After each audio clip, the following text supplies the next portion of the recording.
Assalamualaikum warahmatullahi wabarakatuh. Halo teman-teman, di sini saya akan mereview sebuah jurnal guna memenuhi tugas mata kuliah Filsafat Ilmu yang diampu oleh Bapak Toto Soeharto. Sebelumnya, saya akan memperkenalkan diri. Perkenalkan, nama saya Archandra Dewi, NIM 206131043, kelas Sejarah Peradaban Islam 2B, asal instansi UIN Raden Mas Said Surakarta. Untuk jurnal yang akan saya review ialah berjudul Sejarah Perkembangan Ilmu Pengetahuan dalam Islam oleh Arif Al-Anang, tahun terbit 2019. Untuk materi yang pertama ialah konsep sejarah menurut Islam. Secara etimologi, kata sejarah berasal dari bahasa Arab sajarat yang berarti pohon. Maka, sejarah secara makna bisa dibedakan menjadi dua kelompok.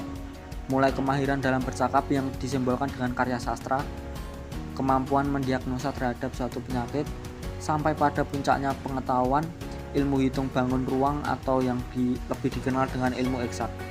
Sehingga demikian ini mampu mengantarkan kehidupan umat manusia ke arah yang lebih sosial dan bermasyarakat, atau meminjam istilah Kunto Wijoyo sebagai manusia yang berperadaban. Materi yang kedua yaitu adalah periode awal Islam. Periode awal Islam ini sering juga disebut sebagai fase yang mana kitab suci Al-Quran baru diturunkan di tengah-tengah umat manusia. Sebab ilmu fikih merupakan suatu ilmu yang mengupas tentang permasalahan sehari-hari yang bersumber utama dari Al-Quran dan hadis.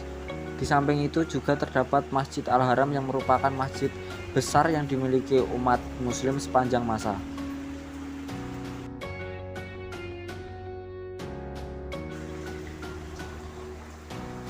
Untuk yang selanjutnya, materi tentang masa Umayyah. Sebutan Daulah Umayyah berasal dari nama Umayyah ibnu Abdi Syam ibnu Abdi, namun keinginan itu tidak mereka buka terang-terangan. Lantaran khalifah yang ditunjuk langsung oleh masyarakat yaitu Abu Bakar dan kemudian digantikan Umar ibnu Khattab, ketika Ali ibnu Thalib menjabat sebagai khalifah menggantikan Utsman, Muawiyah selaku gubernur di Syam membentuk kekuatan partai yang sangat kuat, serta membangkang pada seruan-seruan Ali di Madinah. Kemudian peristiwa ini meledak dalam suatu pertempuran yang kemudian dikenal dengan Perang Siffin. Yang keempat, masa Abbasiyah.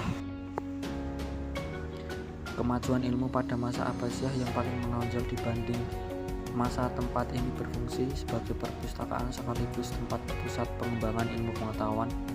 Namun bedanya, institusi ini pada masa Harun ar-Rasyid direbut menjadi Khazanah al-Hikmah, serta objek penelitian pada masa Imperium Sasania Persia hanya fokus pada penyimpanan puisi-puisi dan cerita raja-raja. Di masa Harun ar-Rasyid diperluas penggunaannya pada semua ilmu pengetahuan.